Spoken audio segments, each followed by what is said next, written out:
24 ঘন্টায় আপনাদের স্বাগত। শুরু করছি ক্রসফায়ার। রাত পোহালেই মমতা বন্দ্যোপাধ্যায় তৃতীয়বারের জন্য মুখ্যমন্ত্রী পদে শপথ নেবেন। কাল সকাল 10:45-এ শপথ নিতে চলেছেন মুখ্যমন্ত্রী মমতা বন্দ্যোপাধ্যায়। অন্যদিকে নির্বাচন পরবর্তী হিংসা চলছেই। আজকে বঙ্গ সফরে এসেছেন জেপি নাড্ডা। যারা আক্রান্ত হচ্ছেন তাদের পরিবারের সঙ্গে দেখা করছেন জেপি নাড্ডা। সব মিলিয়ে ভোটের পরও এই মুহূর্তে সরগরম রাজনৈতিক মহল। এই সমস্ত নিয়ে আমরা আলোচনা করব। আমাদের সঙ্গে আজকে ক্রসফায়ারে উপস্থিত রয়েছেন তৃণমূল কংগ্রেসের পক্ষ থেকে সুদীপ রাহা, বিজেপির পক্ষ থেকে রাজলক্ষ্মী বসু, শুভজিৎ নস্কর রাজনৈতিক বিশ্লেষক, এবং রয়েছেন বামেদের তরফ থেকে রাজীব ব্যানার্জি। আপনাদের সবাইকেই স্বাগত জানাই।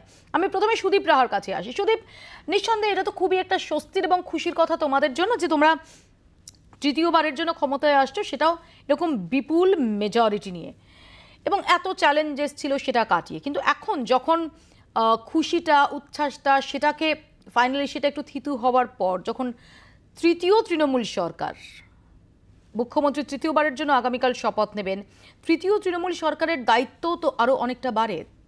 দিশাটা সেটা ডেফিনেটলি সবাই তাকিয়ে রয়েছেন যে মমতা বন্দ্যোপাধ্যায় তিনি কি দিক নির্দেশ দেন। কিন্তু আমি তোমার কাছে একটু জানার চেষ্টা করব যে তৃণমূলের একজন কর্মী হিসেবে, একজন মুখপাত্র হিসেবে, তৃণমূলের একজন সমর্থক হিসেবে তৃতীয় তৃণমূল সরকারের কাছ থেকে তুমি কি এক্সপেক্ট করো? মমতা বন্দ্যোপাধ্যায় বিগত 10 বছরে যেভাবে বাংলার উন্নয়ন করেছেন, আমাদের এই মুহূর্তের চ্যালেঞ্জ সেটা হচ্ছে সারা ভারতবর্ষ বাংলা কোভিড মহামারীর মধ্যে দিয়ে যাচ্ছে। আমাদের এই মুহূর্তের প্রথম চ্যালেঞ্জ করোনা মহামারী থেকে বাংলাকে মুক্ত করা। এবং আমার বিশ্বাস যেভাবে মমতা বন্দ্যোপাধ্যায় এর আগেও পরিত্রাতার ভূমিকায় রাস্তায় নেমে কার্যত মানুষকে সতর্ক করেছিলেন, মাইকে হেঁকে হেঁকে মানুষের বাড়ি বাড়ির অলিতে গলিতে ঢুকে গিয়ে মানুষকে সতর্ক করেছিলেন, এবং তৎপরবর্তী পরিস্থিতিতে কিন্তু বাংলায় করোনার যে সংক্রমণ সেটা অনেকটাই কমে গেছিল, এবং এমনও দিন গেছে কলকাতায় 0 আক্রান্তের সংখ্যা। আমাদের বিশ্বাস যে মমতা বন্দ্যোপাধ্যায়ের নেতৃত্বে বাংলা এই করোনাকে আবার পরাস্ত করতে পারবে, এবং এছাড়াও বাংলার মানুষের নিশ্চিতভাবে মমতা বন্দ্যোপাধ্যায়ের প্রতি আশা আকাঙ্ক্ষা রয়েছে। এবং আমাদের বিশ্বাস ছাত্র, যুব, অন্যদিকে কৃষক, শ্রমিক সকলেই তারা তাদের যা আশা মমতা বন্দ্যোপাধ্যায় তাদের সেই প্রত্যাশা থেকে তাদেরকে সেই প্রাপ্তির দিকে আরো নিয়ে যাবেন। বিগত 10 বছরেও নিয়ে গেছেন, এটা আমাদের বিশ্বাস, এবং আরো আগামী 5 বছরে এই বাংলা বিশ্ব বাংলায় নতুন করে নতুন ভোরে রূপান্তরিত হতে চলেছে। এই আস্থা মমতা বন্দ্যোপাধ্যায়ের প্রতি আমাদের রয়েছে। আমি রাজলক্ষ্মীর কাছে আসবো। রাজলক্ষ্মী, কতটা দায়িত্বশীল বিরোধীর অবস্থান পালন করতে পারবে বিজেপি? বিজেপি দায়িত্বশীল বিরোধীর জন্য সবসময়ই প্রস্তুত রয়েছে। তো 2,38,00,000 মানুষের ভোট পেয়ে আমরা অত্যন্ত সম্মানের সাথে বিরোধিতার আসনটা নিলাম বটে, কিন্তু 24 ঘন্টার মধ্যে দেখা গেল মোট 9 জন বিজেপি কর্মী খুন হয়েছেন, 2 জন মহিলা পোলিং এজেন্টকে ধর্ষণ করা হয়েছে। আমি এই প্রসঙ্গে আসবো রাজলক্ষ্মী, ডেফিনেটলি আসবো, কারণ পোস্ট পোল ভায়োলেন্স এই মুহূর্তে অত্যন্ত গুরুত্বপূর্ণ একটা ইস্যু হয়ে দাঁড়িয়েছে। আমরা এই পর্বে, এই ক্রসফায়ারেই আমরা এ নিয়ে আলোচনায় ফিরবো একটু পরেই। আমি এই মুহূর্তে একটু যদি আমরা এই সরকারের দিশা সম্পর্কে একটা আভাস পাওয়ার চেষ্টা করি, এবং বিরোধীদের দিশা সম্পর্কেও একটা বিষয় বুঝতে পারা যায়, আসামে যখন আমরা আবার পুনরায় সরকারে আসলাম, সেখানে কিন্তু একটাও ভায়োলেন্স বা একটাও কটাক্ষ করে কথা বলা, কাউকে অপমান করা, কোনো শ্লীলতাহানি, কোনো ধর্ষণ, কোনো কিছুই কিন্তু দেখা যায়নি। অর্থাৎ সেখান থেকেই বুঝতে পারা যাচ্ছে যে সরকার ওখানে যে দলটি রয়েছে সেই দলটি এখানে আবার বিরোধী হিসেবে রয়েছে। তাই বিরোধিতার জায়গা থেকে আমরা গণতান্ত্রিক পদ্ধতিতে বিরোধিতা করেছি, করব, এবং আমরা বিরোধিতা গণতান্ত্রিক পদ্ধতিতেই করতে অভ্যস্ত। আরেকটা কথা খালি মনে করাই, মুখ্যমন্ত্রী মমতা বন্দ্যোপাধ্যায় যখনই কোনো অন্যায় দেখেছেন তখনই দেশের যে কোনো প্রান্তে দৌড়ে যেতেন।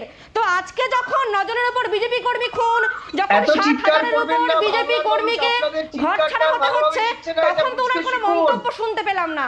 যখন নন্দীগ্রামে মহিলারা শ্লীলতাহানি হচ্ছেন, সেই ভিডিও আমার ফোনের মধ্যে আছে, শুভেন্দু অধিকারী মহাশয় টুইটারে পর্যন্ত ভিডিও পোস্ট করেছেন, একটা মন্তব্য ওনাকে শুনতে পেলাম না। বাংলা নাকি তার নিজের মেয়েকে চায়, ভুলে যাবে না উনি কিন্তু নন্দীগ্রামে পরাজিত হয়েছেন, নন্দীগ্রামে কিন্তু উনি পরাজিত হয়েছেন। তাই বাংলা সত্যি কতটা নিজের মেয়েকে চান সেটা পরিষ্কার আমরা বুঝতে পেরে গেছি। আমি সুপ্রিয় রাজনীতি দুজনের কাছে আসবো। আবারও বলছি যে পোস্ট পোল ভায়োলেন্স সেটা কখনোই কাম্য না। পোস্ট পোল ভায়োলেন্স নিয়েও আমরা আলোচনায় আসবো। আমি তার আগে একটু রাজীব বাবুর কাছে যাই। রাজীব বাবু, পশ্চিমবঙ্গের বিধানসভায় বাম কংগ্রেসের প্রতিনিধিত্ব থাকবে না, এটা তো অবিশ্বাস্য। আজকে ভোটের ফল ঘোষণার পর 48 ঘন্টা কাটতে চলল, আপনারা ইন্ট্রোস্পেক্ট করেছেন? হ্যাঁ, বিষয়টা নিয়ে নিশ্চয়ই প্রাথমিকভাবে একটা আলোচনা আমাদের অভ্যন্তরে হয়েছে। যেহেতু একটা কোভিড সিচুয়েশন রয়েছে, খুব স্বাভাবিকভাবে চুলচেরাভাবে যে বিশ্লেষণ, সেই বিশ্লেষণের জায়গায় আমরা এখনো পর্যন্ত পৌঁছাতে পারিনি। চূড়ান্ত যে সিদ্ধান্ত দলের পক্ষ থেকে এখনো সেইভাবে পৌঁছায়নি। তবে আজকে আমরা যেটা লক্ষ্য করেছি যে আমাদের রাজ্য সম্পাদক বিশ্বনাথ চৌধুরী একটা প্রেস স্টেটমেন্ট করে একটা জিনিস অত্যন্ত সুস্পষ্টভাবে বার্তা দিয়েছেন, সেটা হচ্ছে যে শূন্য হতে পারে, কিন্তু শূন্য মানেই কিন্তু শেষ নয়। এগুলোকে তো ইংরেজিতে বলা হয় পেপ টক। এগুলো আপনাদের কর্মী সমর্থক এবং আবারও যাতে ভূমিক্ষয় না হয় তার জন্য এগুলো বলতে হয়, এগুলো বলার জন্য বলা। শূন্য মানে শূন্য নয়, it sounds very good Rajiv da, কিন্তু রাজীব দা আমাদের এখানে যখন বহুদলীয় গণতন্ত্র, আমি বলছি না এটা সিপিএম কি কংগ্রেস বা এরকম কোনো দলের পক্ষে বিপক্ষে নয়, কিন্তু সেখানে বাম কংগ্রেসহীন বিধানসভা অনেক রাজনৈতিক বিশ্লেষকই বলছেন যে সেটা খুব কাঙ্ক্ষিতও ছিল না। বাম কংগ্রেস শূন্য বিধানসভা কাঙ্ক্ষিতও ছিল না। এখন ব্যাপারটা হচ্ছে আপনারা যে বলে এসেছেন নাকি বাইনারি তৈরির চেষ্টা চলেছে। আজকে সত্যি তো বিধানসভায় তো দেখা যাচ্ছে কার্যত একটি আসন বাদ দিলে কার্যত একটা বাইপোলার চিত্র বিধানসভায়। দায়টা তো আপনাদের নিতে হবে। না, এই দায় তো আমরা অস্বীকার করছি না। এই দায় কোথায় আমরা অস্বীকার করলাম? যখন রেজাল্ট যেদিন বা ফলাফল যেদিন ঘোষণা হয়, সেদিন এই স্টুডিওতে বসেই আপনাকেই বলেছিলাম একটি কথা, সেটা হচ্ছে যে আমাদের যে কৌশল আমরা গ্রহণ করেছিলাম, সেই কৌশল আদতে কতটা সঠিক ছিল সেই নিয়ে আমাদেরকে চুলচেরাভাবে বিশ্লেষণ করতে হবে। কারণ আমরা যদি শুধুমাত্র ভোট রাজনীতির আঙ্গিকে দাঁড়িয়ে সমস্ত বিষয়টাকে বিচার করার চেষ্টা করি, তাহলে বোধহয় ভুল করা হবে। মানুষ বামপন্থীদের বাম হিসাবেই দেখতে চায়। আমাদের সেই ক্যারেক্টারের যে জায়গাটা, সেটা যদি কোথাও আঘাতপ্রাপ্ত হয়, তাহলে পরে নিশ্চয়ই মানুষ আমাদেরকে প্রত্যাখ্যান করবেন। অন্তত এই ফলাফল সেটাই বলেছে। একথা আপনাদেরকে গত যে 2রা মে যে ফলাফল যখন ঘোষণা হয় তখনই বলেছিলাম। খুব স্বাভাবিকভাবেই আমাদের রাজ্য সম্পাদকের রিফ্লেকশনটাও যদি দেখেন, প্রেস স্টেটমেন্ট যেটা বেরিয়েছে, আমি আসবো একটু রাজনীতি। এই মুহূর্তে জেপি নাড্ডা বিজেপির সর্বভারতীয় সভাপতি, তিনি বেলেকাটায় গেছেন। সরাসরি চলে যাবো একবার সেখানে। जिन लोगों को ये चीख पुकार सत्ता में बैठ करके सुनाई नहीं देती है, वही ये हिमाकत कर सकते हैं कि ऐसी घटनाओं को, स्टंट, नौटंकी, एक्टिंग, इस तरह की शब्दावली देकर वह ऐसे गंभीर विषयों को खारिज करने का प्रयास करते हैं। बंगाल में सत्ता पर बैठने के लिए ये रक्त रंजित राजनीति, इसे भारतीय जनता पार्टी कभी भी बर्दाश्त नहीं करेगी। प्रजातांत्रिक तरीके से सबका साथ, सबका विकास, सबका विश्वास, इस मंत्र को लेकर हम आगे बढ़ रहे हैं। लेकिन जो बंगाल की जनता पर राजनीतिक उत्पीड़न हो रहा है, उसे कभी भी भारतीय जनता पार्टी बर्दाश्त नहीं करेगी। और दुख के साथ मुझे कहना पड़ता है, आपके कैमरे ने भी अभी अभिजीत सरकार की मां की चीख पुकार देखी है, उसको कैप्चर किया है। फिर मैं यही कहूंगा कि बंगाल की सत्ता पर बैठकर रक्त रंजित राजनीति करके इस तरीके से बंगाल को बदनाम करना, ये बंगाल की संस्कृति नहीं है। मैं हर जगह जाऊंगा, हमारे कार्यकर्ता हर जगह जाएंगे, प्रजातांत्रिक तरीके से इन विषयों को रखेंगे। और ममता जी का जो एक तरीके से राजनीतिक ढोंग, और जिस तरीके से वो कहती हैं कि वो शांति लाना चाहती, ये शांति के तरीके हैं, उसको हम पर्दाफाश भी करेंगे, इसको हम एक्सपोज करेंगे और बंगाल की जनता को जागृत करेंगे कि इनके हाथों में किस तरीके से अगला 5 साल चलने वाला है, उसको भी हम बताएंगे। और अपने कार्यकर्ताओं को मैं कहना चाहता हूं कि करोड़ों भारतीय जनता पार्टी के कार्यकर्ता एकजुट होकर के यहाँ के कार्यकर्ताओं के साथ खड़े हैं। न्याय दिलाएंगे, लड़ाई लड़ेंगे प्रजातांत्रिक तरीके से, और यहाँ पर फिर से सोनार बंगाल को स्थापित करने में हमारा कार्यकर्ता कोई कसर नहीं छोड़ेगा। बंगाल की संस्कृति जिसके हम उसको संभाल करके चलने वाले लोग हैं, हम इसको आगे बढ़ाएंगे और बंगाल की संस्कृति को रखेंगे। मैंने पहले भी कहा था, Mamata ji does not represent Bengali culture. Mamata ji असहिष्णुता की प्रतिरूप है। Intolerance thy name is Mamata ji. और ये घटना आज की नहीं चल रही है, बहुत पहले से चल रही है। तो ये सारी चीज़ों को हम बंगाल की जनता के सामने रखेंगे और न्यायपूर्ण तरीके से न्याय दिलाएंगे एक एक कार्यकर्ता को। আমরা সরাসরি ছিলাম জেপি নাড্ডা, তিনি বেলেঘাটায় গিয়ে বক্তব্য রাখলেন এবং সরাসরি মমতা বন্দ্যোপাধ্যায় এবং তার যে সরকার গঠিত হতে চলেছে তার দিকে তিনি আঙুল তুললেন পোস্ট পোল ভায়োলেন্স নিয়ে। আমি একটু শুভজিতের কাছে আসবো। শুভজিৎ, প্রথমত এই যে প্রশ্নটা আমি রাজীবদার কাছে করছিলাম যে আমাদের যে সংসদীয় গণতন্ত্র, আমাদের তো বহুদলীয় গণতন্ত্র, সেখানে বাম কংগ্রেসের মতো ফোর্স একদম শূন্য হয়ে যাওয়া বিধানসভায়, এটা কি খুব সুখকর একটা ইঙ্গিত? আর এইটা হলো কেন, নাম্বার ওয়ান। এর পাশাপাশি একটু জানার চেষ্টা করবো যে তৃতীয় তৃণমূল সরকারের কাছ থেকে কি কি এক্সপেকটেশন। কিছুদিন আগে মমতা বন্দ্যোপাধ্যায় বলেছিলেন উন্নততর তৃণমূল। সেই উন্নততর তৃণমূল সরকারের কথা যদি আমরা ভাবি, তাহলে সেখানে আর কোন কোন অ্যাডিশনগুলো দরকার বলে তোমার মনে হয় শুভজিৎ? প্রথম, আমি যে প্রশ্নটা খুব সঠিকভাবেই সবার মধ্যে একটা খুব ইন্ট্রিগিং একটা ব্যাপার, যে এই প্রথমবার পশ্চিমবঙ্গের বিধানসভায় আমরা কোনো বাম প্রতিনিধি দেখতে পাবো না, ইনফ্যাক্ট কংগ্রেসের প্রতিনিধি দেখতে পাবো না। আপনারা দেখবেন কি গত 1-2 দিন ধরে আমি দেখছি, প্রায় বিগত 1-2 দিনের যে ব্যাপারটা, কি তন্ময় বাবু সিপিএমের একেবারে টপ লিডার, তিনি একটা আপনার প্রোগ্রামেও বলার চেষ্টা করেছেন, একটা খুব মানে উনি ইন্টারোগেট করছেন এবং পার্টির একেবারে শীর্ষ নেতৃত্ব এবং পার্টির মধ্যে একটা কিন্তু পর্যালোচনার জায়গা উনি এনেছেন। কিন্তু আমি তার থেকে কয়েকটা স্টেপ এগিয়ে গিয়ে একটা অ্যানালিসিস করার চেষ্টা করব। সেটা হচ্ছে, প্রথমত আমরা যদি কমিউনিস্টদের পারফরমেন্স দেখি কেরালা আর বেঙ্গলের, কমিউনিস্টরা কিন্তু এবারেও কেরালাকে ধরে রাখতে পেরেছে। হোয়াট হ্যাজ হ্যাপেন্ড, এবং কিছুটা প্রথা ভেঙেই একেবারে, যেটা 5 ইয়ার্স প্রত্যেক 5 বছরে পরিবর্তন যেখানে দেখি আমরা, সেখানে এবারে তারা সেকেন্ড টাইম রিটেন করেছে একেবারে। কিন্তু কি হলো কমিউনিজম বা কমিউনিস্ট কংগ্রেস আইএসএফ জোট, যেটা এখানে ভালো রেজাল্ট করতে পারলো না বাংলার মাটিতে?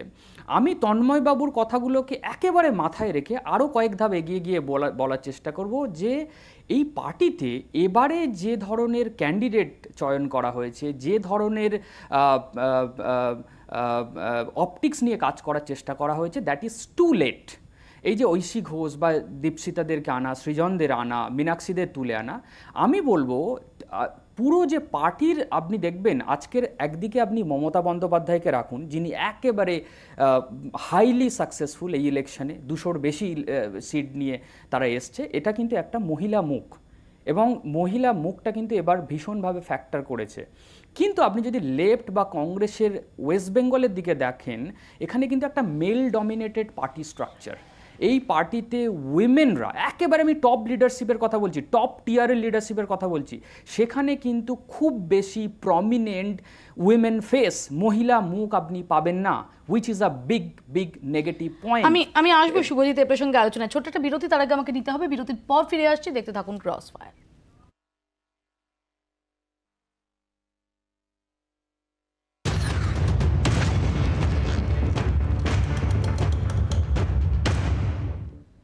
ফিরে এলাম বিরতির পর, আপনারা দেখছেন ক্রস ফায়ার। আমি সুদীপের কাছে জানার চেষ্টা করবো। সুদীপ, এটা বলার অপেক্ষা রাখে না, বিশেষ করে এই বিধানসভা নির্বাচনের ফলাফল থেকে এটা স্পষ্ট যে গত কয়েক বছরে যে সমস্ত সমাজ কল্যাণমুখী প্রকল্পগুলো মমতা বন্দ্যোপাধ্যায় নিয়েছেন, তার একটা উজাড় করা ডিভিডেন্ড সেটা তোমরা পেয়েছো।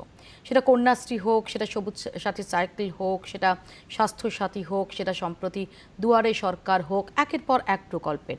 সেখানে দাঁড়িয়ে এগুলোর ওপরে কি ফোকাস করা? কেউ অভিযোগ করেছেন ডোল পলিটিক্স, কেউ বলেছেন যে এখানে কাজ নেই, শুধু মানুষের হাতে খুব লো হ্যাঙ্গিং ফ্রুট হিসেবে এই অনুদান দিয়ে দেওয়া হচ্ছে। কিন্তু ফাইনালি যে মানুষের একটা বড় অংশের মানুষের মন জয় করতে তোমরা সমর্থ হয়েছো, সেটা অন্তত এই রেজাল্টে তার রিফ্লেকশন রয়েছে। তো এটা নিয়ে কি ভাবনা তোমাদের? না দেখো, একটা জিনিস তো ঠিক, তোমরা বলছো যে বিজেপি একা মমতা বন্দ্যোপাধ্যায়ের বিরুদ্ধে লড়ছে, বিষয়টা কিন্তু তা নয়। মমতা বন্দ্যোপাধ্যায়ের বিরুদ্ধে বিজেপি লড়তে গিয়ে বিজেপির সঙ্গে কিন্তু অনেক জোট সঙ্গী ছিল। বিজেপির জোট সঙ্গী ছিল সিবিআই, বিজেপির জোট সঙ্গী ছিল ইডি, আইটি, এত কিছু, 8 দফার নির্বাচন, 1.5 লক্ষ কেন্দ্রীয় বাহিনী, এত কিছু করেও ওরা মমতা বন্দ্যোপাধ্যায়কে আটকাতে পারেনি। তার কারণ একটাই, যে বাংলায় রবীন্দ্রনাথ জন্মান, যে বাংলায় বিদ্যাসাগর জন্মান, যে বাংলায় কাজী নজরুল ইসলাম জন্মান, সেই বাংলা কখনো সাম্প্রদায়িক বিভাজনের পক্ষে থাকতে পারে না। বাংলার মানুষ মমতা বন্দ্যোপাধ্যায়ের হাতটা আরো শক্ত করে ধরেছেন, তার কারণ মমতা বন্দ্যোপাধ্যায় বাংলার সেই সংস্কৃতিকে জাগরণ ঘটিয়ে আবার বাঙালিকে বলেছেন যে হ্যাঁ, এই বাংলায় হিন্দু মুসলমান শিখ ইসাই আপোষ মে রহে না ভাই ভাই। আর বাংলার মানুষ বলেছে হিন্দু মুসলমান শিখ ইসাই নবান্নে তৃতীয়বার মমতা দিকে চাই। হিন্দু মুসলমান শিখ ইসাই রাজলক্ষ্মীর কাছে এখানে আমাদের প্রশ্ন। রাজলক্ষ্মী, একটা খুব বড় সড়ো একটা প্রচার তৃণমূল কংগ্রেসের পক্ষ থেকে হয়েছে যে বিজেপি বহিরাগত, বিজেপি বাইরের পার্টি, বিজেপির সঙ্গে বঙ্গ সংস্কৃতির কোনো যোগসূত্র নেই, এবং যত আপনাদের বাইরের নেতারা এখানে এসেছেন তাদের প্রচারে শান দিয়েছেন, তত বেশি করে তৃণমূল কংগ্রেসের পক্ষ থেকে এই প্রচারটাকে সামনে আনা হয়েছে।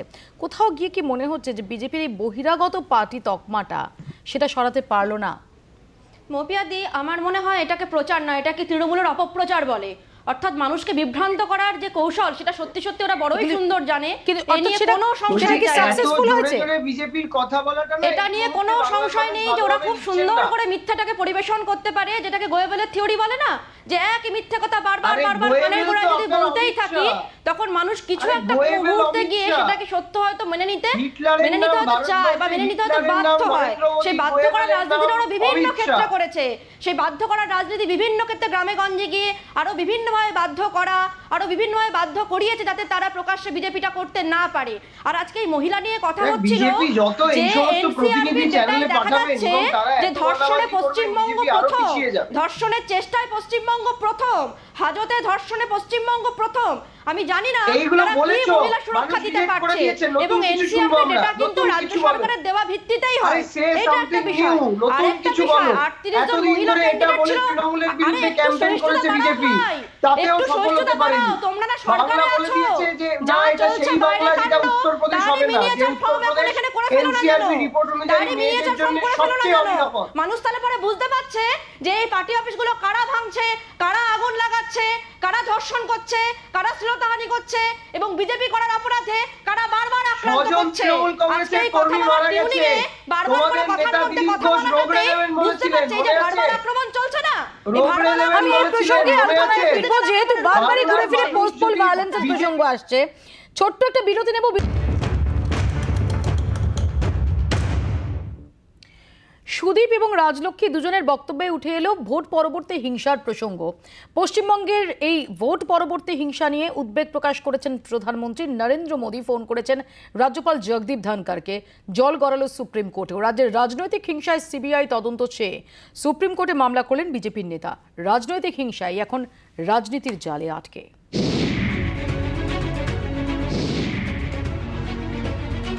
বাংলায় ভোট পরবর্তী হিংসা নিয়ে রিপোর্ট তলব করেছিল স্বরাষ্ট্র মন্ত্রক। তারপরেও রাজনৈতিক হিংসা থামার লক্ষণ নেই। এই অবস্থায় রাজ্যপালকে ফোন প্রধানমন্ত্রীর। রাজ্যপাল টুইটে লেখেন, ভোট পরবর্তী হিংসায় উদ্বিগ্ন প্রধানমন্ত্রী। ধ্বংস, হিংসা, লুটপাট চলছে। আইন শৃঙ্খলা রক্ষায় ব্যবস্থা নিক রাজ্য সরকার। তৃণমূল অবশ্য এই অভিযোগকে বাড়তি গুরুত্ব দিচ্ছে না। বিচ্ছিন্ন যে দু একটি ঘটনা ঘটছে তার পেছনে বিজেপির প্ররোচনা রয়েছে। দুই, আদি বিজেপি বনাম তৎকাল বিজেপি মারামারিটা চলছে। তৎকাল বিজেপির বিরুদ্ধে ক্ষোভে ফেটে পড়ছে আদি বিজেপিরা, সেগুলোকে তৃণমূলের ঘাড়ে চাপাচ্ছে এরা। উল্টে তৃণমূল কংগ্রেস কর্মী খুন হয়েছে, উদাহরণ আছে, তৃণমূলের বাড়ি ভাঙচুর হয়েছে। তৃণমূলের আরেক মুখপাত্র ডেরেক ওব্রায়ানের কটাক্ষ, বাংলায় রাজনৈতিক হিংসার ঘটনায় রাজ্যপালকে ফোন করেছেন প্রধানমন্ত্রী। 214% অতিরঞ্জিত। এসব গিমিক ছেড়ে কোভিড মোকাবিলায় মন দিন প্রধানমন্ত্রী। তৃণমূল বা বিজেপি, যুযুধান দুই পক্ষ যাই বলুক, ঘটনা হলো হিংসায় কোনোভাবেই লাগাম পরানো যাচ্ছে না। এ নিয়ে মঙ্গলবারও গুরুতর অভিযোগ রাজ্যপালের। টুইটে রাজ্যপাল লেখেন, কলকাতা পুলিশ ও রাজ্য পুলিশ অবিলম্বে রাজনৈতিক হিংসা বন্ধে ব্যবস্থা নিন। হিংসা, হত্যা, ভাঙচুর এসবই গণতন্ত্রের লজ্জা। কেন পশ্চিমবঙ্গেই বারবার রাজনৈতিক হিংসার ঘটনা ঘটে? কেন এখানেই বারবার গণতন্ত্র আক্রান্ত হয়? রাজনৈতিক হিংসার ঘটনায় সোমবার ডিজি এবং পুলিশ কমিশনারকে ডেকে পাঠিয়ে কথা বলেন রাজ্যপাল। এই সূত্রে ফের মাথাচাড়া দিচ্ছে পুরনো ভূত। প্রকাশ্যে চলে আসছে সংঘাত। আবার টুইট করা শুরু করেছেন, এটাই খুব চিন্তার বিষয়। উনি টুইট করতে বোধহয় সম্ভবত খুব ভালোবাসেন। বিভিন্ন জায়গায় আমরাও আক্রমণ এবং নিহতের খবর পাচ্ছি আমাদের কর্মী, কোনোটাই বাঞ্ছনীয় নয়। আমাদের দলনেত্রী বাংলার মুখ্যমন্ত্রী তিনি দলকে নির্দেশ দিয়েছেন, প্রশাসনকে নির্দেশ দিয়েছেন। আমরাও আমাদের জায়গায় জায়গায় সেই নির্দেশ দিয়েছি এবং নির্দেশ পালন করছি। পশ্চিমবঙ্গে রাজনৈতিক হিংসা নিয়ে আইনি পথেও হাঁটছে বিজেপির কেন্দ্রীয় নেতৃত্ব। পশ্চিমবঙ্গে রাজনৈতিক হিংসায় সিবিআই তদন্তের দাবি। সুপ্রিম কোর্টে মামলা বিজেপি নেতা গৌরব ভাটিয়ার। রাজনৈতিক হিংসা ভোট পরবর্তী হিংসা পশ্চিমবঙ্গের নতুন ঘটনা নয়, তবে এবারের পরিস্থিতি একেবারে আলাদা। রাজনৈতিক হিংসা নিয়ে ভুয়ো তথ্যের ছড়াছড়ি, নেতারাও যাচাই না করে সোশ্যাল মিডিয়ায় পোস্ট করে দিচ্ছেন। অনেক ক্ষেত্রেই কাল্পনিক ঘটনা ছড়িয়ে পড়ছে। রাজনৈতিক বিশ্লেষকরা বলছেন, রাজনৈতিক হিংসা ঘিরেও রাজনীতির চেষ্টাটা এখন স্পষ্ট। কোনো দলই এর দায় অস্বীকার করতে পারে না, তাই পুলিশ করা না হলে পরিস্থিতি নিয়ন্ত্রণে আনা বেশ কঠিন। ব্যুরো রিপোর্ট, জি24 ঘন্টা। শুধু পোস্টপোল ভায়োলেন্সের জল অনেক দূর গড়ালেও আমরা দেখলাম বিজেপির সর্বভারতীয় সভাপতি জেপি নাড্ডা আজকে এসেছেন এবং যারা আক্রান্ত হয়েছেন, যারা নিহত হয়েছেন, তাদের বাড়ি বাড়ি যাচ্ছেন। একটু আগেই আমরা লাইভে শুনলাম তার বক্তব্য। তিনি বলছেন যে রক্তরঞ্জিত রাজনীতি চলছে এবং স্বাভাবিকভাবেই নিশানা তোমাদের দিকে। প্রধানমন্ত্রী ফোন করেছেন স্বয়ং রাজ্যপালকে, আদালত অবধি গড়িয়েছে। না, আমি প্রথমেই বলবো যে আমি প্রায় 1 বছরের বেশি সময় ধরে যে কথাটা বলে আসছি যে 2রা মে 2021 সালের মে মাসে জগদীপ ধনকরকে কাঁদতে কাঁদতে তৃতীয়বারের জন্য মমতা বন্দ্যোপাধ্যায়কে শপথ বাক্য পাঠ করাতে হবে। আগামীকাল সেই ঐতিহাসিক দিন। আর রাজ্যপাল ঠিক তার আগেই আবার বিজেপির দালালি করা, এই ভাষাতেই বলছি, সেটা শুরু করে দিয়েছেন। যাই হোক, বাংলার মানুষ জানে যে কার কে কার সঙ্গে আছে। আর 2 নম্বর কথা হচ্ছে যে এই যে রাজনৈতিক হিংসার কথা বলছেন জেপি নাড্ডা তিনি এসেছেন, আমি একটু জিজ্ঞেস করব যে যখন বিজেপি নির্বাচনের প্রার্থী তালিকা ঘোষণা হওয়ার পরে 7 দিন ধরে হেস্টিংসে বিজেপির অফিসের বাইরে এত হিংসা হলো, নিজেদের কর্মীরা নিজেদের মধ্যে মাথা ফাটালো, তখন কি জেপি নাড্ডা এসেছিলেন না প্রধানমন্ত্রী ফোন করেছিলেন? আজকে যতগুলো ঘটনা ঘটছে সবকটাই বিজেপির প্ররোচনায় এবং আদি বিজেপি বনাম নব্য বিজেপির এই যে লড়াই, এই লড়াইতে, এবং নিশ্চয়ই আপনাদের স্মরণে থাকবে দিলীপ ঘোষ বলেছিলেন বাংলার মানুষকে তিনি নাকি রগড়ে নেবেন। আমি একজন তৃণমূল কংগ্রেসের কর্মী হিসেবে বলছি, বাংলার মানুষ যদি দিলীপ ঘোষ বা তার দলের প্রতি রুষ্ট হয়ে বিজেপি কর্মীদের আপনারা তৃণমূল কংগ্রেসের কর্মীদেরকে ফোন করুন।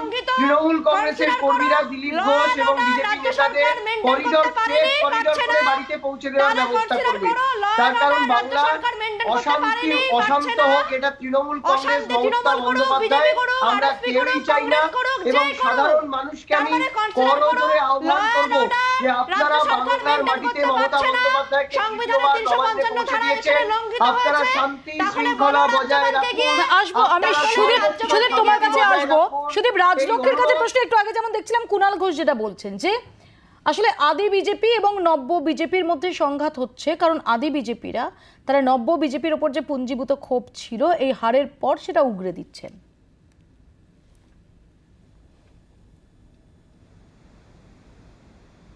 কথা বলতে থাকেন, সে টক শোতে হোক আর সে ফোনে মানে ফোন কলে হোক, যাই হোক। এবার সেই কথাকে আমি তর্কের খাতিরে, খুব তর্কের খাতিরে কনসিডার করলাম, খুব তর্কের খাতিরে।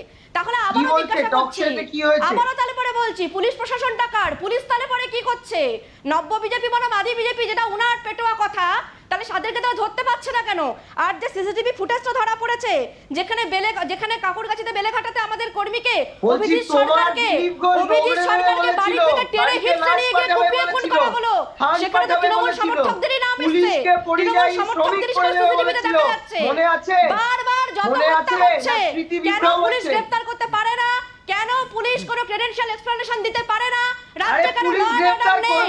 ল অ্যান্ড অর্ডার রাখাটা কিন্তু কোনো রাজনৈতিক কর্মীর কাজ নয়। এই বিজেপির গুন্ডামি চলবে না, পুলিশ গ্রেফতার করবে। দাঁড়াও, আমি রাজীবদার কাছে আসি। রাজীবদা, পোস্টপোল ভায়োলেন্স যে চলছে তাতে কোথাও কোথাও জিপিআই বা বাম কর্মী সমর্থকরা তারাও টার্গেট হচ্ছেন, সেখানে দাঁড়িয়ে আপনি কি বলবেন? প্রথম কথা যেটা, সেটা হচ্ছে যে আমরা এখনো যে টার্গেট হয়ে আছি তৃণমূল কংগ্রেসের কাছে, তার মানে একাধিক তথ্য এখানে আমি সুদীপবাবু আছেন তার কাছে পেশ করতে চাই। যে প্রথম কথা হচ্ছে যে আমরা এই মুহূর্তে আপনাদের সকলের কাছে নেগলিজেবল। তাহলে খানাকুল থানার অধীনে গোবিন্দপুর গ্রাম, কলিম্বা গ্রাম, না, না, আমাদের দক্ষিণ কাছে কেউ 24 negligible পরগনায় নয়। আমাদের আপনি দলীয় ভুল দপ্তর করছেন। দখল, আমাদের এবং কাছে তার কেউ আপনি একটু negligible অনুগ্রহ নয়। করে আমাদের শুনবেন কাছে সুদীপ বাবু, মমতা সুদীপ বাবু একটু বন্দ্যোপাধ্যায় অনুগ্রহ যখন করে মুখ্যমন্ত্রী শুনবেন। হয়েছেন, তিনি আপনারা রাজধর্ম 2/3 পালন মেজরিটি করে। নিয়ে তিনি এসেছেন, যেমন মোর দ্যান তৃণমূলের 50% মুখ্যমন্ত্রী, ভোটের BJP-র জনাদেশ নিয়ে মুখ্যমন্ত্রী, এসেছেন। CPM-এরও একটু মুখ্যমন্ত্রী। ধৈর্য ধরে আমরা শুনুন, কাউকে neglect একটু করছি ধৈর্য না। ধরে শুনুন। সেটা হচ্ছে যে উত্তর 24 পরগনার সন্দেশখালী 1 নম্বর ব্লকের বয়েরমারি শুধু জিপি BJP-র সঙ্গে সুরে হরিহাটি সুরমেলাটা বন্ধ করুন। গ্রামে 10খানা মানুষ আপনাদের বুথের শূন্য করে প্রতিটা দিয়েছে। বাড়িতে ভাঙচুর, 234 এবং সেখানে গর্বের CPM তারা আজকে বেরিয়ে চলে শূন্য। গেছে। খানাকুলে আমাদের এই দলের ঔদ্ধত্য 4 জন এবং এই কমরেড BJP-র তারা দালালি করার বাড়ি কারণে। ছাড়া। এখন প্রশ্নটা এই হচ্ছে যে BJP-র পোস্ট দালালি পোলে করার কারণে ভায়োলেন্সের BJP-র সুরে সুর কথা মেলাচ্ছেন। বারংবার মমতা বলেছিলেন না বন্দ্যোপাধ্যায় করতে বিরোধিতা মুখ্যমন্ত্রী। করতে গিয়ে BJP-র প্রশ্ন সুরে সুর আমাদের মেলাতে এইটা গিয়ে এইখানেই CPM যে আজকে শূন্য মুখ্যমন্ত্রী হয়ে গেছে। বলা সত্ত্বেও, দলনেত্রী বলা সত্ত্বেও, তার এই যে জল্লাদ বাহিনী, তাদের নেতৃত্বে কি এই জিনিস চলবে? কেন চলছে? কি আপনাদের কারণের পার্টি জন্য অফিস চলছে? সার্ভারে 2011 আবার একটা থেকে অন্যরকম ভাবে আপনারা যে বাইনারি অভিযোগ সৃষ্টির করছিলেন জন্য যে আমাদের CPM-এর প্রশ্ন সব পার্টি অত্যন্ত অফিস স্পষ্টভাবে, তৃণমূল ধ্বংস করে আমাদের দিয়েছে। প্রশ্ন তাহলে অত্যন্ত 2011 স্পষ্টভাবে থেকে তৃণমূল তৃণমূল কংগ্রেস কংগ্রেসের CPM-এর এই পার্টি কাজ অফিস কেন পড়ায়নি, করা সেটা হচ্ছে? আগে admit করুন। সুদীপ বাবু একটু ধৈর্য ধরে সেটা শুনুন। আগে শুভজিতের কাছে আসি। সুদীপ বাবু শুভজিৎ, ধৈর্য ধরে শুভজিৎ, শুনুন সবাই একটুখানি।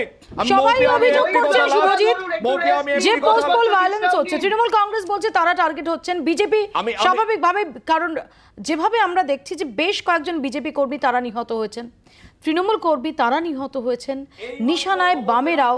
কি চলছে শুভজিৎ? দায়টা কার? শুভজিৎ, আমি একটা লাইন খালি অ্যাড করে নি। এইমাত্র খবর পেলাম চাকদহে আমাদের দলীয় দপ্তর ভাঙচুর করে দেওয়া হয়েছে। এইমাত্র খবর, এইখানে বসে বসে। এখন আমার প্রশ্নটা ঠিক এই জায়গা থেকে যে এইটা তো কথা ছিল না, আমার যেটা বক্তব্য, 50% ভোট নিয়ে এসেছেন, কেন করছেন? এর পিছনে অন্য কোনো উদ্দেশ্য আছে, আজকের একটা গভীর ষড়যন্ত্র রয়েছে।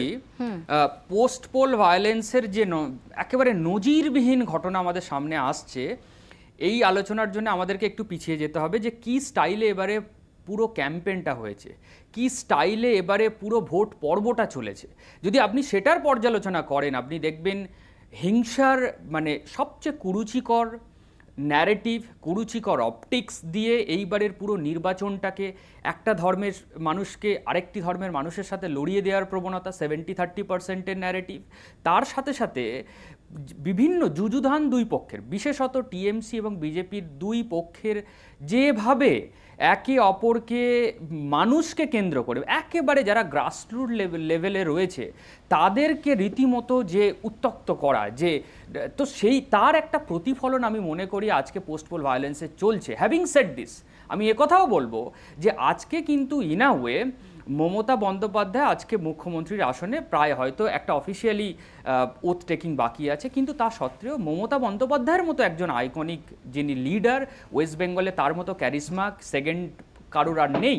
তাকে কিন্তু এই মুহূর্তে অ্যাডমিনিস্ট্রেশন যেহেতু ইন আ ওয়ে উনি টেক ওভার করেছেন, তো সেই জায়গা থেকে ওনার কিন্তু ডিরেকশন, একটা সলিড ডিরেকশন দিলে হয়তো মানুষের কাছে আগামী দিনে ভীষণভাবে ভালো বার্তা যাবে, কারণ ওরা অলরেডি 2/3 মেজরিটি পেয়েছে। শুভজিৎ, যার জন্য আজকে মুখ্যমন্ত্রী এই যে উচ্চ পর্যায়ের বৈঠক করবেন, তাতে কোভিড ছাড়াও পোস্ট পোল ভায়োলেন্স আছে, সেখানে প্রমাণিত যে post pole violence is going on. ঘন্টার অনুষ্ঠানের মাধ্যমে আমি ব্যক্তিগতভাবে তৃণমূল কংগ্রেসের একজন কর্মী হিসেবে বাকি তৃণমূল কংগ্রেসের কর্মী এবং সাধারণ মানুষের কাছে একটা অনুরোধ আমরা করব যে সর্বত্র শান্তি বজায় রাখুন।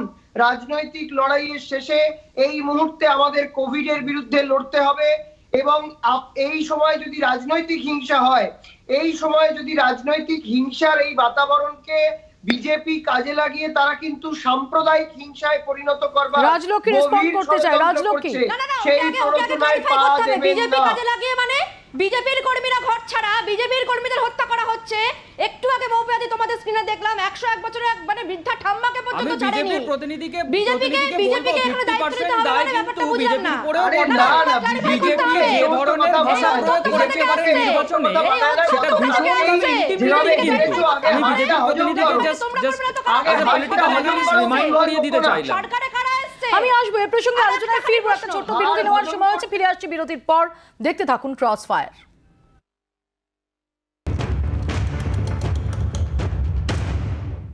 ফিরে এলাম বিরতির পর। আমি রাজলক্ষ্মীর কাছে যাব। রাজলক্ষ্মী, একটু আগে যেমন সুদীপ অভিযোগ করছিল যে তোমাদেরও একের পর এক নেতা নির্বাচনের আগে যে ধরনের মন্তব্য করেছেন, কোথাও কি সেগুলোকেও অ্যাভয়েড করা যেত? আজকে তো সত্যি, আজকে যে পার্টির যে কর্মী সমর্থক কি তারা আক্রান্ত হন না কেন, নিহত হন না কেন, তার থেকে আনফর্চুনেট কিছু হয় না।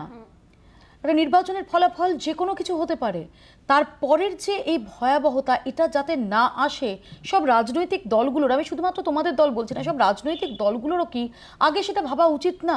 সেই রাজনৈতিক দলগুলোর কোনো রকম কোথাও যাতে বক্তব্যে কোনো রকম প্রভোকেশন না থাকে, সেটা সম্পর্কে আরো দায়িত্বশীল হওয়া উচিত নয়? মৌপিয়াদি, আমি তোমার সাথে একদম সহমত, একদমই সহমত। কারোরই মানে সামাজিক স্তরে কারোরই কিন্তু কোনো প্রভোকেটিভ টক কখনোই কাম্য নয়। কিন্তু এটা আমরা ভুলতে পারি না, মুখ্যমন্ত্রী মমতা বন্দ্যোপাধ্যায় একাধিকবার জনসভা থেকে বলেছেন যে কেন্দ্রীয় বাহিনী চলে গেলে কি হবে, তখন সেটা দেখবো। মানে এটাই প্রমাণ করে রাজলক্ষ্মী বসু যেটা কথা বললেন, আপনি মৌপিয়া একটা প্রশ্ন করলেন, সেই প্রশ্নের প্রত্যুত্তর দিতে গিয়ে রাজলক্ষ্মী ম্যাডাম যেভাবে ব্যাখ্যা দিচ্ছেন, এটাই প্রমাণ করে যে প্র্যাকটিক্যালি ভাষা সংযত করার যে আবেদনের কথা আপনি সঞ্চালিকা হিসেবে বললেন, সেটা করবেন না। সেই গরম হাওয়া রেখে টোটাল বিষয়টাকে অন্যভাবে নিয়ে যাওয়ার চেষ্টা করবেন। এখন প্রশ্নটা হচ্ছে যে একদিকে মানুষ কোভিডে মরছে, আর একদিকে মানুষ ভায়োলেন্সে মরছে, ঘর ছাড়া হচ্ছে। এখন মানুষকে বাঁচানোটা রাজনৈতিক দল হিসাবে আমাদের ফার্স্ট প্রায়োরিটি দেওয়া উচিত। সরকার পক্ষের এখানে বিশেষ দায়িত্ব গ্রহণ করা উচিত এবং এইখানে দাঁড়িয়ে বসে আছে যে সমস্ত জায়গাগুলোতে মুখ্যমন্ত্রীকে টুইট করেছি, আমি শুভজিতের কাছে যাই। শুভজিৎ প্লিজ, রাজীবদা দুজনকে একটু বিরত করছি। রাজলক্ষ্মী এক সেকেন্ড, আমি প্লিজ। শুভজিৎ, আমি একটা ইম্পর্ট্যান্ট জাস্ট ইনপুট দিতে চাই। আপনি জানবেন যে আজকে বিজেপির যিনি প্রতিনিধি, আপনি যে প্রশ্নটা স্পেসিফিক প্রশ্ন করলেন, সেই প্রশ্নের জবাব দিতে গিয়ে উনি কিন্তু বিভিন্ন ধরনের আঙ্গিক টেনে আনলেন, কিন্তু প্রশ্নের জবাব দিলেন না। এটাও কিন্তু খুব ভয়ের বিষয় যে আপনি যেটা বললেন যে আপনারা কি করছেন এই ধরনের প্রতিহিংসা পরায়ণ রাজনীতিতে রাশ লাগানোর জন্য। কিন্তু তার এক সেকেন্ড, আমি কিন্তু ইন্টারাপ্ট করিনি, আমি কিন্তু আপনাকে ইন্টারাপ্ট করিনি, আমি কিন্তু ইন্টারাপ্ট করিনি আপনাকে। রাজলক্ষ্মী বসু মেনে নিলেন, রাজলক্ষ্মী বসু সুদীপ বাবুর অভিযোগ মেনে নিলেন, সুদীপ বাবু রাজলক্ষ্মী বসুর অভিযোগ মেনে নিলেন। এই তর্কের মধ্য দিয়ে এটা প্রমাণিত হয়ে গেল আজকে। আমি খুব একটা ইম্পর্টেন্ট ইনপুট দেব, আমি একেবারে ব্রেকিং ইনপুট, এই আবার ভাষা সন্ত্রাস, সেটা হলো আমি কিন্তু একবার আপনাকে ওইভাবে আক্রমণ করিনি। মৌপিয়াদি, রাজনীতি আক্রমণ রাজলক্ষ্মী, আমি দুজনকে একটু বিরত হতে বলছি। সুদীপ আসবো প্লিজ, সুদীপ আসবো। শুভজিৎকে আমি বক্তব্যটা শেষ করতে দিই প্লিজ। সুদীপ আসবো, রাজলক্ষ্মী আসবো, বলো। মৌপিয়াদি, এই মুহূর্তে আপনি জেনে থাকবেন উত্তরপ্রদেশের জেলাগুলোতে পঞ্চায়েত নির্বাচন হয়েছে এবং খুব ইন্টারেস্টিংলি প্রধানমন্ত্রী মোদির নিজের কেন্দ্র বারাণসী এবং অযোধ্যা, যেখানে রামের রাজনীতি একেবারে শীর্ষ পর্যায়ে চলে গেছে, সেখানে কিন্তু বিজেপি গো হারা হেরে বসে আছে। এবং এটা কিন্তু জানান দিচ্ছে যে বিজেপি যে ধরনের পোলারাইজেশনের রাজনীতি করছে, আর আজকের যে পশ্চিমবঙ্গের যে শাসক দল তারাও যদি লাগাম না পড়ায়, মানুষ কিন্তু এই ধরনের প্রতিহিংসার রাজনীতি মেনে নেবে না। আমার ঠিক এখানেই আমার প্রশ্ন রাজীবদার কাছে। রাজীবদা, ঠিকই যে এই মুহূর্তে দাঁড়িয়ে আপনারা একদম শূন্যে নেমে এসেছেন, কিন্তু আজকে যখন এই রাজ্যের পলিটিক্যাল ভায়োলেন্স নিয়ে আলোচনা হয়, অনেকেই এই অভিযোগটা করেন যে বাম জমানা থেকেই এই ট্র্যাডিশনটা চলছে। আপনি বলতে পারেন যে এই মুহূর্তে যেটা হচ্ছে সেটা ওই সময় হতো কিনা, that is a different question all together. কিন্তু কেন বলুন তো, কেন সত্যি আমরা সরকার বদলায়, যুগ বদলায়, বছর বদলে যায়, আমরা পলিটিক্যাল ভায়োলেন্সের এই জায়গাটা থেকে কেন নিজেদের বের করতে পারছি না? সত্যি তো অন্য রাজ্যেও তো নির্বাচন হয়। দেখুন, পলিটিক্যাল এই ভায়োলেন্সের জায়গাটা থেকে নিজেদেরকে বের করা তখনই সম্ভব হবে আমরা যারা রাজনীতির সঙ্গে যুক্ত আছি, আমাদের সেই নিয়ন্ত্রণ যদি সাংঘাতিক রকমভাবে থাকে, তাহলে পরে এই পলিটিক্যাল ভায়োলেন্স মুক্ত বাংলা করা সম্ভব। কিন্তু এই কথা মেনে নিতেই হবে। আজকে যখন আপনারা ক্ষমতায় ছিলেন আপনাদেরও ছিল না, বহু ক্ষেত্রে আমরা সে নিয়ন্ত্রণ করতে পারিনি, এটা একদম অস্বীকার করার কোনো জায়গা নেই। আমাদের দলের সঙ্গে সিপিআইএম দলের সম্মুখ সমর হয়েছে, জ্যান্ত পুড়িয়ে মারা হয়েছে, সব হয়েছে, কিন্তু এতদ সত্ত্বেও বলবো যে তথাপি সেখানে তবু একটা নিয়ন্ত্রণ করার জায়গা যাওয়া গিয়েছিল। একেবারে এই রকম যে জায়গাটা একদম খোলা চিঠা বলে যাচ্ছেন দলনেত্রী, তারপরেও সেটাকে কিন্তু আর এক্সিকিউট করা হচ্ছে না। সুদীপ, আজকে যখন তোমরা ক্ষমতায় এসেছো সুদীপ, অনেক বেশি করে তো দায়িত্ব তোমাদের। আমি শেষ করিনি। পশ্চিমবঙ্গের রাজনীতিতে যে অবক্ষয়, নৈতিকতার অবক্ষয় কিন্তু বহু পুরনো দিনের, এবং সেই নৈতিকতার অবক্ষয়কে কেউ কিন্তু কখনো ড্যামেজ কন্ট্রোল করার চেষ্টা করেনি, এবং তার দায় সমস্ত রাজনৈতিক দলকে নিতে হবে, এবং তার প্রতিফলন ঘটছে বারবার ভোটের ক্যাম্পেইনে, এবং তার সেটার জন্য এই যে প্রধানমন্ত্রী ফোন করে এই বিষয়গুলো নিয়ে কথা বলছেন রাজ্যপালের সাথে, গোটা দেশে যখন ভ্যাকসিনের সংকট, সারা দেশ যখন কোভিড মহামারীর মধ্যে ডুবে রয়েছেন, তখন বাংলার দুটো ঘটনাকে দেখিয়ে আসলে নজর ঘোরাতে চাইছেন প্রধানমন্ত্রী নিজেদের করোনা পরিস্থিতিতে। কিন্তু সুদীপ, এটাও তো প্রশ্ন উঠবে যে যদি বিজেপির একজন কর্মীও খুন হন, কোন দলের যদি একজন কর্মীও খুন হন, সুদীপ এখানে আমার একটু বক্তব্য সুদীপ, যে যদি কোন দলের একজন কর্মীও খুন হন, তাদের শীর্ষ নেতৃত্ব তো সেটার বিষয়ে দায়িত্বশীল হওয়ার দায়ও থাকে যে কোনো দলের। তুমি বলছো নজর ঘোরাতে, আমার বক্তব্য হচ্ছে যে যদি কোনো দলের, যে কোনো দলের একজন কর্মীও খুন হন, তার শীর্ষ নেতৃত্বের তো দায় থাকে তার পাশে থাকার এবং সেটা অ্যাড্রেস করার। আমি বলছি তো 6 জন কর্মী মারা গেছেন, এবং বিজেপি তৃণমূল ব্যতি রেখে মানুষ আসলে মানুষের প্রাণ যাচ্ছে। আমি সেই কারণে অলরেডি এই তোমাদের শো চলতে চলতে আমি হাত জোর করে বলেছি যে বাংলায় কোনো অশান্তি যাতে না হয়, সেটা বাংলার মানুষকে সজাগ এবং সতর্ক থাকতে হবে। একেবারে আপাতত ধন্যবাদ সুদীপ, রাজলক্ষ্মী, শুভজিৎ, রাজীব দা। আমরা শুধু শেষ করার আগে এটাই অনুরোধ করব, এটাই আবেদন করব সবার প্রতি, যে ফলাফলই হোক না কেন, গণতান্ত্রিক অধিকার প্রয়োগ করেছেন মানুষ তাদের রায় দিয়েছেন, জনতা জনার্দনের রায় মেনে নিয়ে নতমস্তকে নিজের দায়িত্ব পালন করুন। শাসক পক্ষ তাদের দায়িত্ব পালন করুন, বিরোধী পক্ষ তাদের দায়িত্ব পালন করুন, এবং এই পোস্ট পোল ভায়োলেন্স এটাতে এবার ইতি টানুন। সমস্ত রাজনৈতিক দল এই সম্পর্কে দায়িত্বশীল হোক, এবং নিজের অন্যের দিকে আঙুল তোলার আগে নিজের দায়িত্বটা পালন করুন। একটি প্রাণও ঝরে যাওয়া যে রাজনৈতিক দলের কর্মী তিনি হন না কেন, সেটা কাম্য নয়। আমাদের পশ্চিমবঙ্গকে আসুন না এই রাজনৈতিক হিংসার সংস্কৃতিটা থেকে আমরা সবাই বার করি। এবং সমস্ত রাজনৈতিক দলের নেতাদের উদ্দেশ্যে আমার একটাই আবেদন, যে বক্তব্য রাখার ক্ষেত্রে, নির্বাচনের আগে হোক নির্বাচনের পরে হোক, বক্তব্য রাখার ক্ষেত্রেও কোথাও আরও দায়িত্বশীল হন। মনে রাখুন যে আপনাদেরই যে দলের কর্মী সমর্থকরা যারা ওই প্রান্তিক জায়গায় রয়েছেন, তারা নানা রকমভাবে এর দ্বারা বিপদের মুখে পড়তে পারেন। আসুন সবাই মিলে এক হন এবং একটা এজেন্ডা নিন, একটা অন্তত কমন এজেন্ডা নিন, যে এই পোস্ট পোল ভায়োলেন্সে কোনোভাবে কোনো ইন্ধন কোনো পক্ষ থেকে আর যোগাবেন না। এবং আমরা আশা করব যে প্রশাসনও কড়া হাতে এই বিষয়টার মোকাবিলা করবে। আপাতত ক্রসফায়ার এখানেই শেষ করছি। দেখতে থাকুন জি 24 ঘন্টা।